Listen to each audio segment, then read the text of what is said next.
দাঁতপুর গ্রাম পঞ্চায়েতের উপপ্রধান মোহাম্মদ আব্দুল হাইয়ের নেতৃত্বে ২১শে জুলাই ধর্মতলায় তৃণমূলের শহীদ দিবসের সমাবেশে যোগ দিতে দাঁতপুর অঞ্চলের পাকদাহ ও শাসন থেকে ৫,০০০ কর্মী সমর্থক ধর্মতলার উদ্দেশ্যে রওনা দিলেন।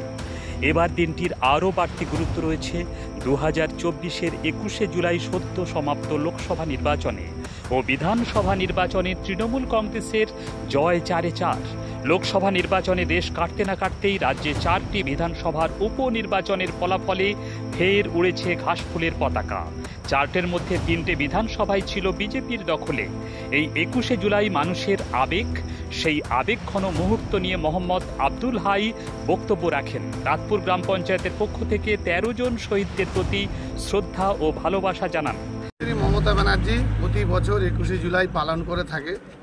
এবছরে আমাদের কর্মীরা খুবই আগ্রহ যাওয়ার জন্য দিদি ডাক দিলে আমাদের যারা আমরা কর্মী, যারা আমাদের সাথে যারা আমাদের অঞ্চলে বা পার্শ্ববর্তী অঞ্চলে হাড়োয়া, টোটাল হাড়োয়া জুড়ে কয়েকশো আমাদের গাড়ি এখান থেকে যাচ্ছে এবং দিদির ডাকে আমরা সাধারণত আগ্রহ থাকি যাওয়ার জন্য, সকাল সকাল যাওয়ার জন্য আমরা আগ্রহ থাকি।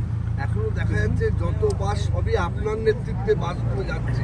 কত লোক আমাদের এখান থেকে প্রচুর পরিমাণে লোক যাচ্ছে, হাজারো হাজারো লোক যাচ্ছে এখান থেকে।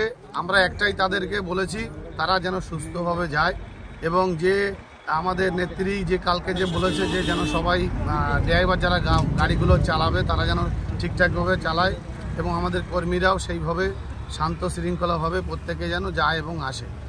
তাহলে কি আজকে যে যাচ্ছে অপেক্ষায় রয়েছে?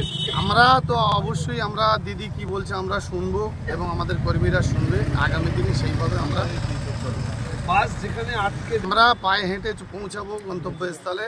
আমরা যেহেতু অনেক সকালে বেরিয়েছি, আমরা আগে আমরা পৌঁছাতে পারবো, সেইটুকু আমি আশাবাদী। শহীদদের যারা শহীদ হয়ে গেছে তাদের পরিবারের প্রতি আমাদের এই সমবেদনা প্রত্যেকেই জানাই।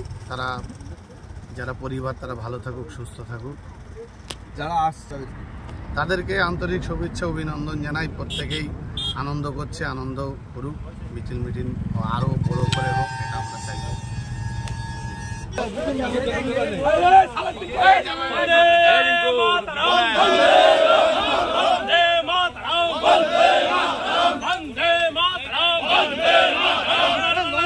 বারাসাত থেকে প্রতিনিধি রুহুল আমিনের রিপোর্ট, শাসন বাংলা টিভি।